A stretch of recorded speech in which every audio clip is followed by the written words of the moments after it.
아마 다음 주 정도면은 또 많은 성도님들 함께 또 우리 예배를 함께 드리도록 될 것 같습니다.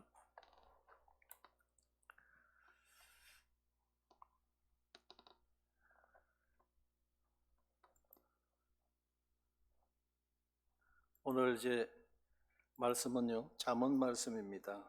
본문은 잠언 16장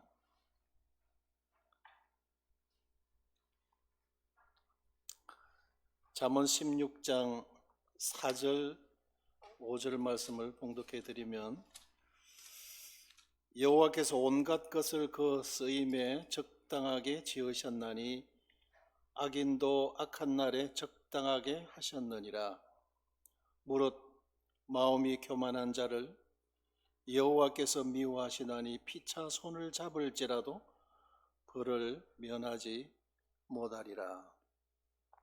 그래서 오늘 주제는 온갖 것을 사용하시는 하나님이라는 주제로 말씀을 드리겠습니다.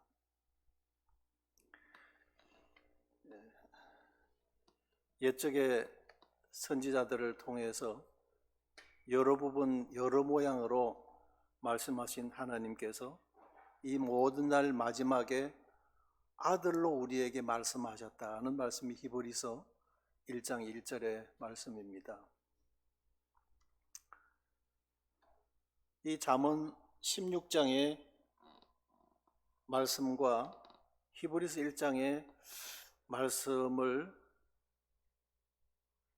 드렸는데 어떤 감이 오십니까?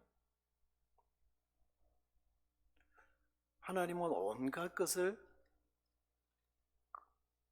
사용하시는데 온갖 것을 그 지으심에 그 쓰임에 합당하게 적당하게 지으셨다 하는 말씀입니다. 또 히브리서 1장은 옛적의 선지자들을 통해서 여러 부분 여러 모양으로 여러 다각적으로 말씀하신 하나님이시다. 그리고는 모든 날 마지막에 아들로 최종적으로 말씀하셨다. 전 이 말씀을 어제 다시 정리를 하면서 우리 부모들이 자식을 위해서 희생하시고 고생을 마다하지 않고 기꺼이 어떤 위험도 감내해 가면서 헌신하고 수고하는 이 사랑을 한번 생각을 해보면서 하나님께서 인류 구원을 위해서 또 피로 사신 교회를 위해서라면 하나님께서는 어떤 것도 아까워하지 않으셨고 어떤 것들을 들으셔서 교훈을 목적으로 저들의 성장에 도움이 되겠다 싶으시면 어떤 것들도 다 들으셔서 우리를 위해서 들어서셨다고 하는 사실입니다. 그래서 말씀을 다시 정리를 하면서 하나님의 사랑과 은혜에 대하여 참 감사하는 마음이 있었습니다.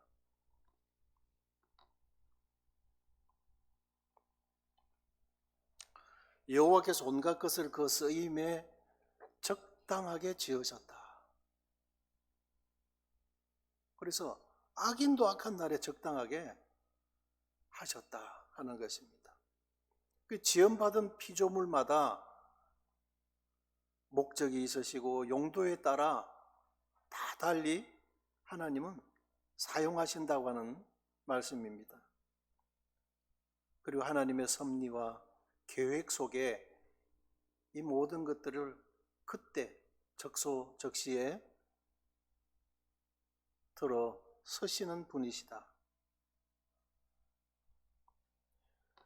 그래 지은 것들 온갖 것들을 다 통해서 사용하시되 때로는 인간은 원치 않지만 모두를 위해서 하나님 그렇게 하시고 때로는 이해할 수 없는 그런 어떤 상황들을 통해서도 하나님은 악을 선으로 바꾸셔서 그분의 영광을 나타내시는 일을 우리 하나님은 지금까지 이루어 오셨고 또 지금도 이루고 계시고 앞으로도 그렇게 하실 것이라는 것입니다.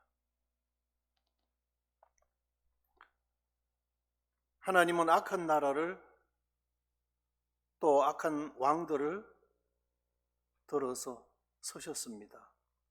우리 구약의 역사가 그래요. 이집트 파라오 가전 우상의 도시입니다. 그런데 이 이집트 왕국의 파라오를 들어서셨어요. 구약의 역사를 보면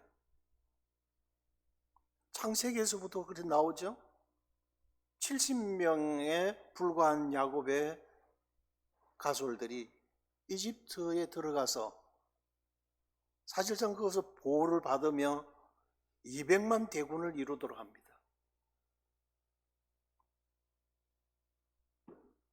또 나중에 바론 노고 같은 경우도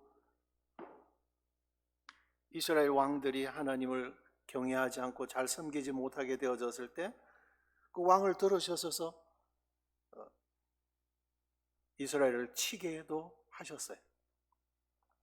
아시리아 제국의 여러 왕들이 있죠. 에살라돈, 살마네셀, 디글랏 빌레셀, 우리가 기억하는 왕들만도 그 정도 됩니다. 북방 이스라엘이 하나님을 버리고 그 말씀을 경밀히 여겼기 때문에 그들을 정신 차리도록 하기 위해서서 때로는 이런 악한 왕들을 이런 권선징악용으로도 하나님은 들어셔서 저들을 정신 차리게 하시고 하나님을 바라보도록 그렇게 하셨어요. 바빌론 제국도 그렇습니다. 메데 파사 제국, 고레스 왕 경우도 하나님 들어주셔서 바빌론 제국에 의해서 붙들려갔던 포로들을 석방하게 하시고 가서 성전을 짓도록 이렇게 하는 데 서셨어요. 저들이 하나님을 경외하는 사람들이 아닙니다. 알렉산더 대왕, 헬라 제국 들어서셔서 서셨어요. 언어를 통일하게 하고 로마 제국을 통해서는 길을 닦게 하시고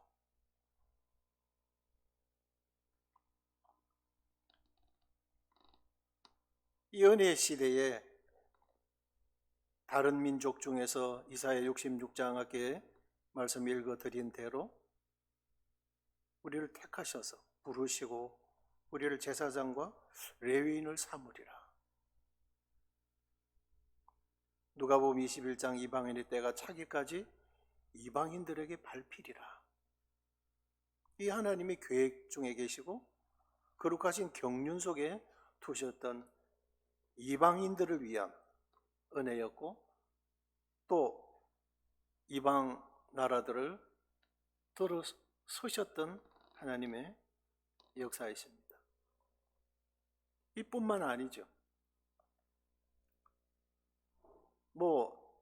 이번에 이제 그 팬데믹이라는 단어를 알게 되어졌어요. 네? 완전히 이 바이러스로 인해서 세계가 몸살을 앓고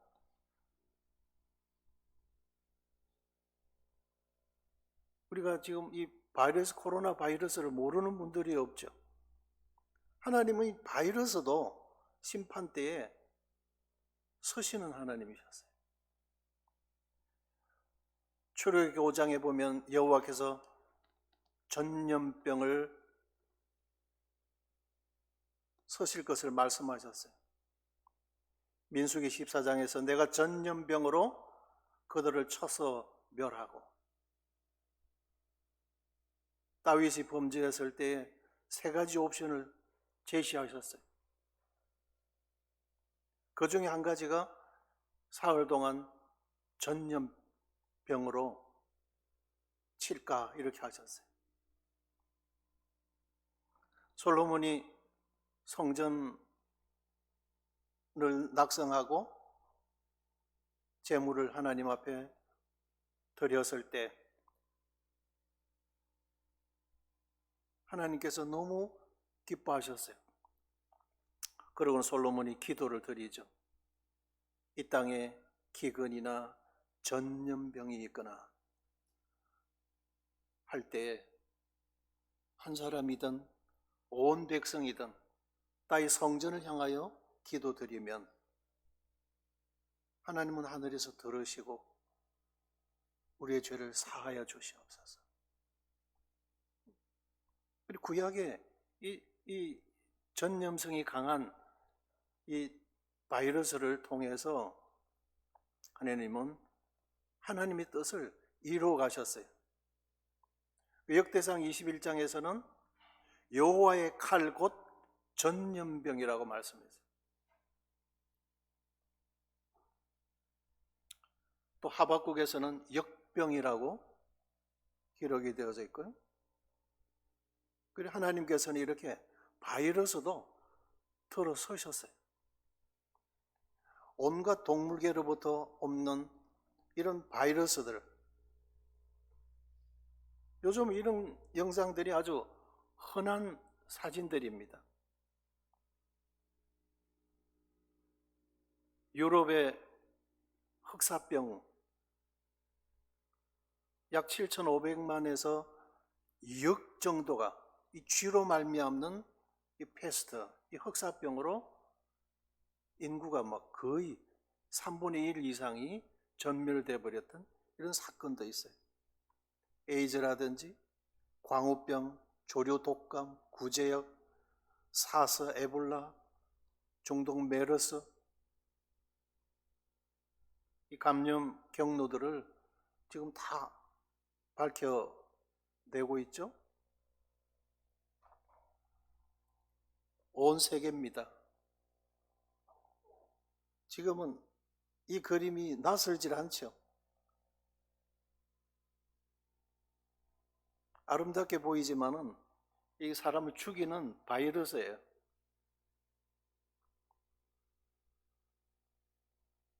코로나 19 역할에 대해서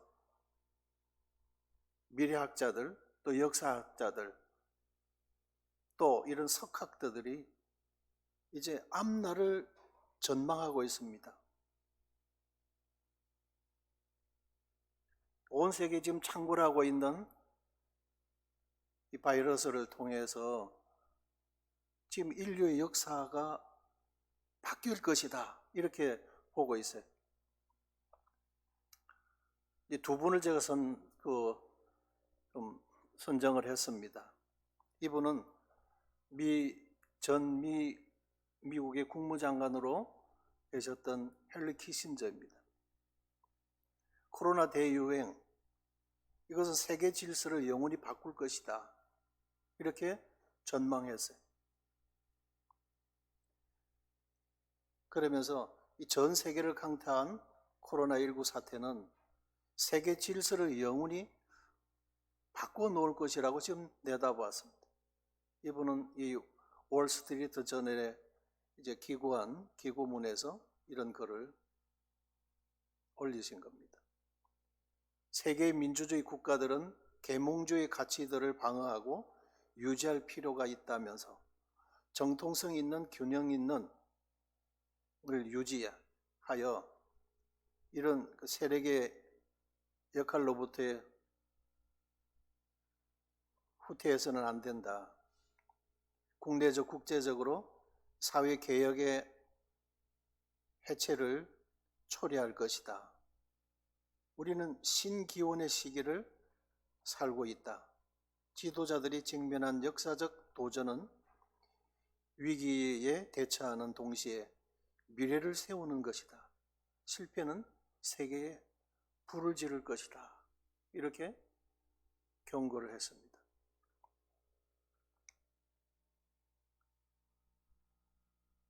최근에 이제 뜨고 있는 분이더라고요. 히브리 대학교 역사 교수고 세계 석학으로 또 많이 존중을 받는 분이던데, 이분이 이제 올린 그런 기고문에 보면 코로나 바이러스 이후의 세상이다. 그거 이제 전망하고 있어요. 그러면서 이 폭풍은 지나갈 겁니다. 하지만 우리가 지금 내리는 선택이 앞으로 오랜 시간 우리의 인생을 결정할 수도 있습니다. 이 단기적 비상조치로 시작된 많은 것들이 장기적으로 정착하게 될 것입니다.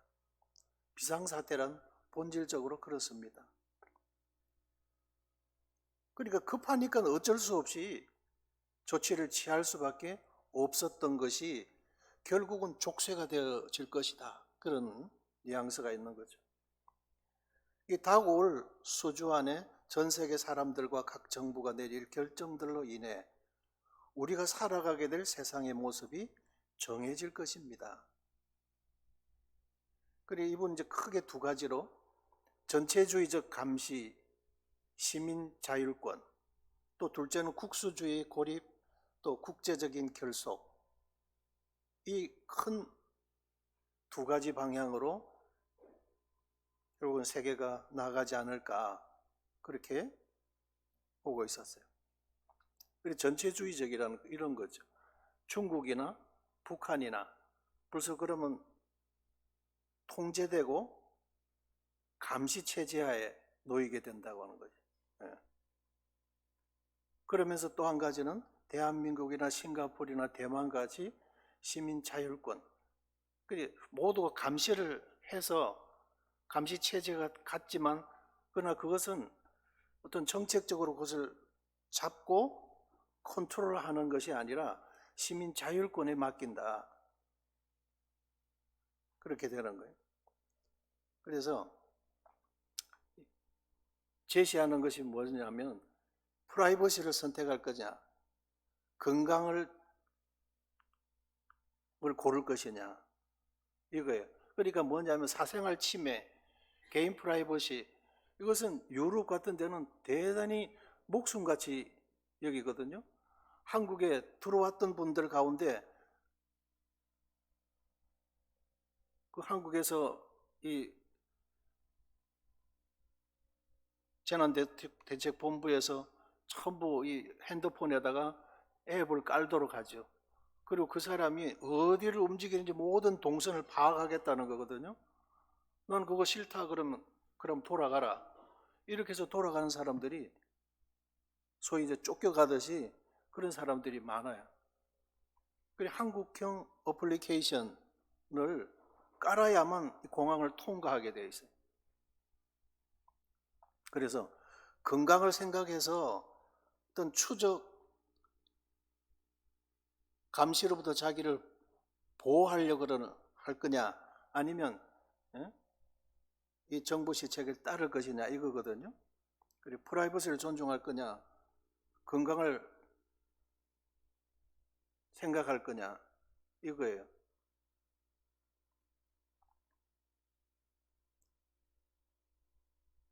그래서 이제 전체주의적 감시라는 게 뭐냐면 이 기술, 과학기술의 발달로 인해서 전 국민 24시간 감시가 가능하다고 하는 거예요. 모든 동선이 가능하다는 거죠. 그래서 겉모습뿐만 아니라 이 생체 정보, 속 마음까지 추적이 가능하다. 중국이 그렇게 하고 있어요. 그러니까 이 지금도 우리나라에서 일부 그렇게 하고 있죠. 원격 치료라는 거예요. 원격 치료. 그래서 의사를 직접 대면하지 않는 비대면 상태에서 의사가 지시하는 대로 처방을 하고 또 치료를 하고 자기를 관리하도록. 그래서 이 전 국민 24시간 감시 기능, 그런 체제. 그러니까 이런 부분들에 대해서 마치 전자팔찌를 차본 이 사람의 동선이 본부에서 다 앉아서 다 감시가 되어지거든요. 이렇듯이 이런 부분들을 도입하지 않던 나라들, 지금 이 바이러스를 통해서 누구를 통해서 감염이 되었는지 모르는 거예요. 2차 감염자인지 3차 감염자인지, 그 사람이 지금 확진자가 어디에 가가 있는지. 그 바람이 지금 이태리라든지 유럽이 야단 나가 있잖아요. 그래서 지금 혼란 가운데 있어요. 그래서 위선에 있는 분들이 이거 이제 우리가 도입해야 된다, 그렇게 하는 거죠. 그러면서 자꾸 지금 이슈화 시키고 있는 것이 한국형 모델. 예? 그리고 어플리케이션을 딱 깔고 모든 동선을 파악한다 이거예요. 그런 것들을 해서 이 데이터, 모든 국민들을 감시할 수 있는 기본 데이터를 어쩔 수 없이 확보하도록 그렇게 되는 거예요. 그렇게 하지 않을 것이다, 이렇게는 이야기하고 있지만 계속해서 뭐 미국 ABC 방송, NBC 방송, 영국 BBC, 그 인천국제공항에 와서 계속 촬영하고, 그 비대면 치료를, 검사를 어떻게 하는지 이런 거 계속 연일 보도하고, 그러면서 이거 필요하다.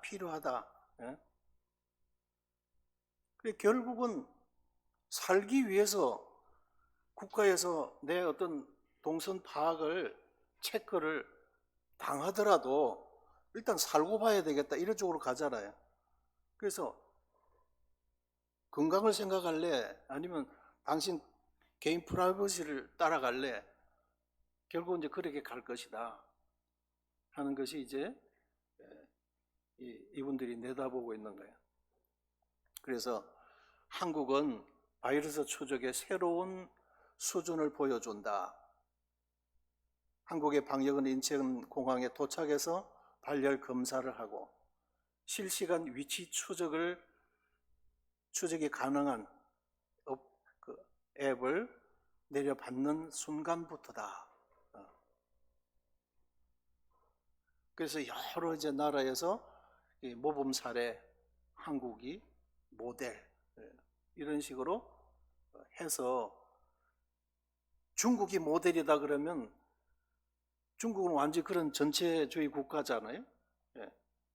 감시, 통제 이런 체제 국가예요. 그러면 대반의 거부를 하니까 한국을 모델을 일단 계속 띄우고 지금 여러 가지 이제 정보를 받고 이렇게 하면서 결국은 이것이 이제 지금까지 도입하지 않았던 국가들이 도입해 가도록. 그러면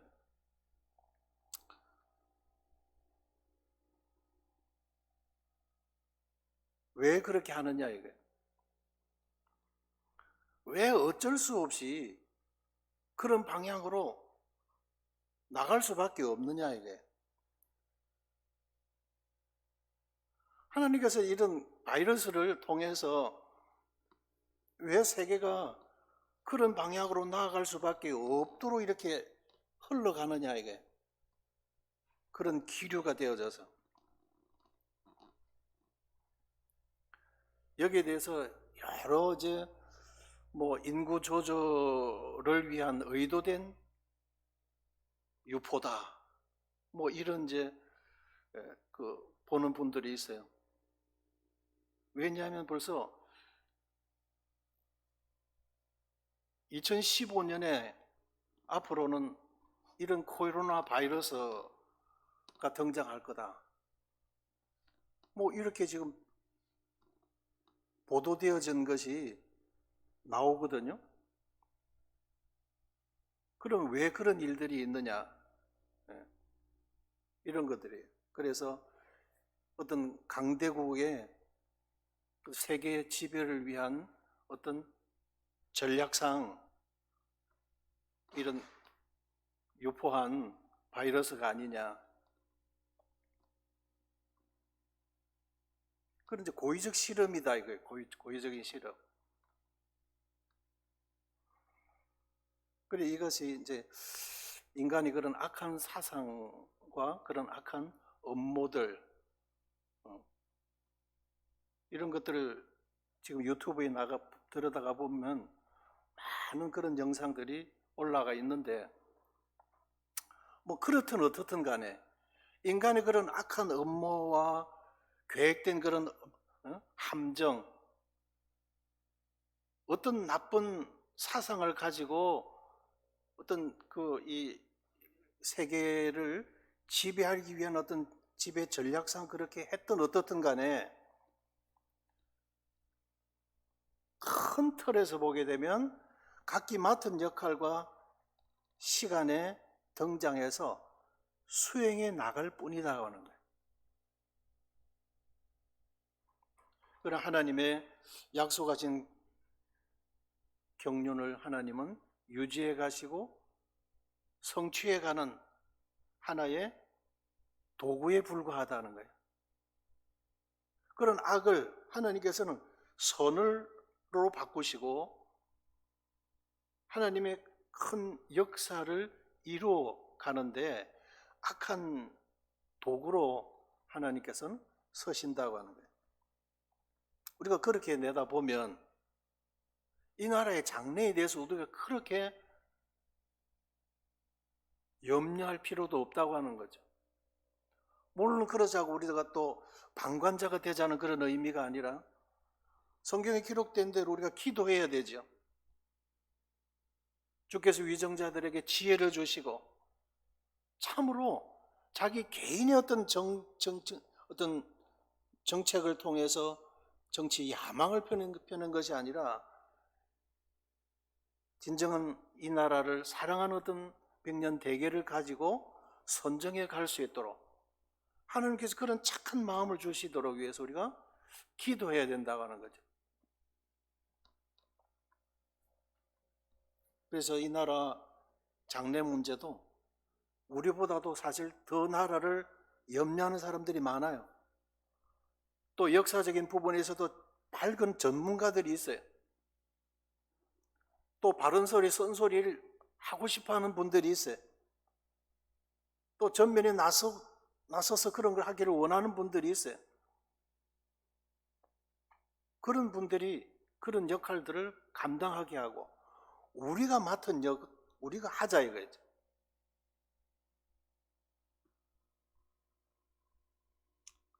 이 일에 대해서 우리 성도들이 합당한 자세는 우리는 로마서 12장 말씀대로 예배자의 삶을 우리는 살아가야 될 사람들입니다. 항상 기뻐하고 범사에 감사하고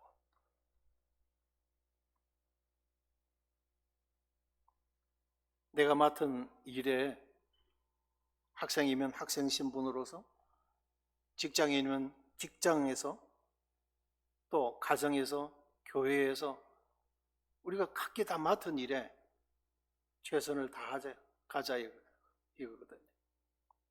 주님께서 내게 맡겨주신 은사를 따라서 믿음의 분량껏 묵묵히 우리가 최선을 다해가자는 것입니다. 앞으로 이제 다음 세대는 적 그리스도의 등장입니다. 이 적 그리스도의 활동과 그 역할 담당은 사실상은 교회와는 상관이 없는 역이죠. 시간대가 7년 환란이 시작이 되면서 이런 사람이 등장하는 것입니다. 이 사람이 이제 쥐어야 될 것이 뭐냐면 세계 정부의 수장이 되는 거예요. 이 컨트롤 타워에서 유럽 연합, 아프리카 연합, 아시아 연합, 미주 지역의 연합, 그것이 이제 하나하나로 다 큰 덩어리로 통합이 되면 큰 것만 이래 묶으면 되거든요. 그래서 이런 전 국민 24시간 감시 체제, 어쩌면 앞으로는 세계는 지금 긴박한 이 상황에 어쩔 수 없이 도입하는 이런 것들로 인해서 우리가 생각하고 있던 지금까지의 세상과는 전혀 다른 세상으로 나갈 것이다.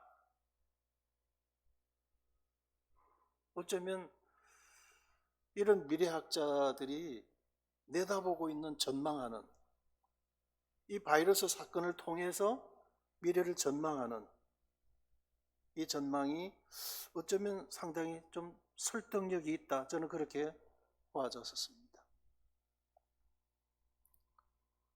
이 세상은 적그리스도의 출현을 맞이하기 위해서 준비하고 있어요. 요한계시록 13장에서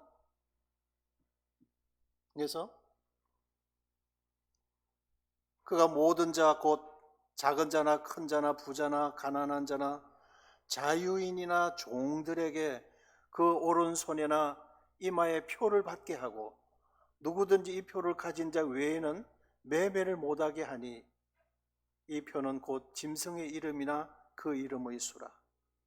지혜가 여기 있으니 총명한 자는 그 짐승의 수를 세어보라. 그것은 사람의 수니 곧 그 수는 666이니라. 이 적그리스도예요.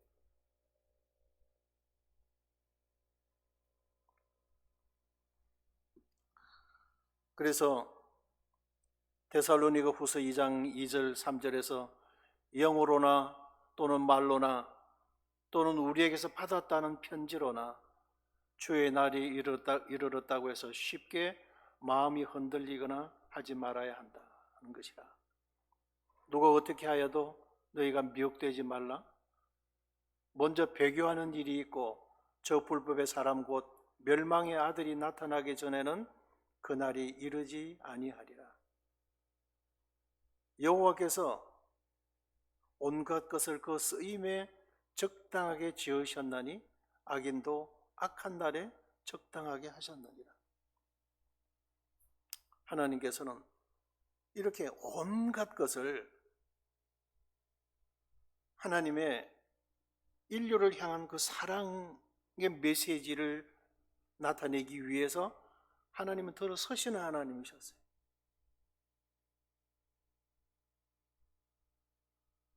그래서 이 잠언 16장 4절의 말씀을 묵상하면서 참 감사가 되어졌습니다. 이르시되 너희가 너희 하나님 나 여호와의 말을 들어 순종하고 내가 보기에 의를 행하며 내 계명에 귀를 기울이며 내 모든 율례를 지키면 내가 애굽 사람에게 내린 모든 질병 중 하나도 너희에게 내리지 아니하리니 나는 너희를 치료하는 여호와임이라. 잘 모르긴 합니다만 이 바이러스 사건 이걸로 인해서 전국에 있는 성도들 중에 큰 어떤 그런 위기를 직면한 성도들은 없는 것 같습니다. 울산의 성도들도 그래요.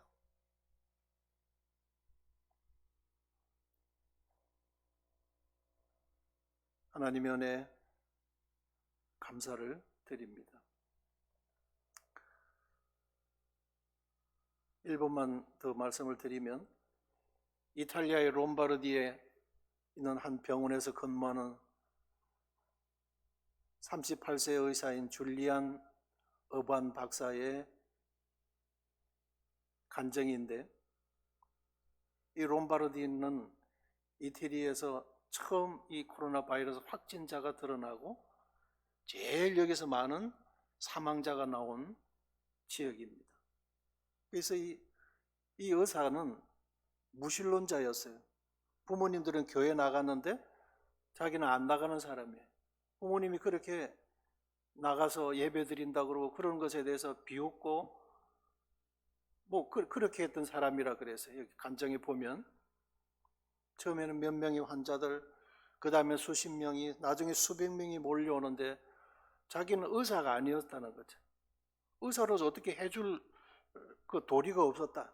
다만 살 사람인지 죽을 사람인지만 분류하는 사람의 역할밖에 할 수 없었다 하는 것이었어요. 그렇게 되어 가운데서 어느 한 목회자분이 오셔서 자기도 지금 건강이 안 좋은 가운데도 지금 호흡이 꺼져가는 그 사람들을 찾아가서 그리스도의 복음을 전거하더라는 거죠. 아무도 가까이 하기를 꺼려하고 있는 그 환자들에게. 그래서 그들에게 소망을 주고 믿음을 주고 그 모습을 볼 때 감동이 되었다 하는 겁니다. 그러면서 이제 하나님을 향하여 마음을 열게 되어지게 되죠. 그래서 결국은 이분을 통해서 이 의사들도 복음을 듣게 되고 또 예수님을 개인의 구주로 영접하게 되고 불신자에서 믿음의 사람으로 이제 바뀌게 되어진 그 간증이었어요. 그래서 나는 지구상에서 나의 무가치함을 깨닫게 됩니다. 맨 하단에서 나는 내가 마지막으로 한 호흡을 쉴 때까지 다른 사람들을 돕고 싶습니다. 비록 나는 고통받는 사람들과 나의 동료들의 죽음에 둘러싸여 있지만 내가 하나님께로 돌아왔다는 사실에 저는 행복합니다. 하나님께서 이 코로나 바이러스를 통해서 이런 은혜도 역사하고 계시더라는 거죠. 이것이 아니었으면 이 사람은 계속 불신자였습니다.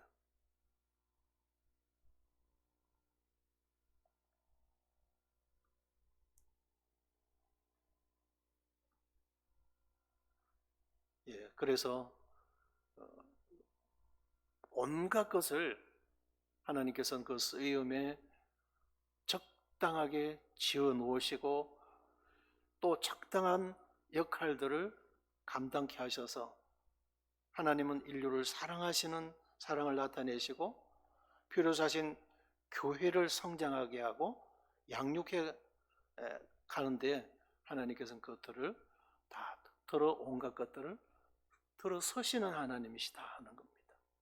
이 시간 가정에서 예배를 드렸습니다만 이제 다음 주는 우리가 얼굴을 사랑하는 성도들 다 뵙기를 바라는 마음이 있습니다.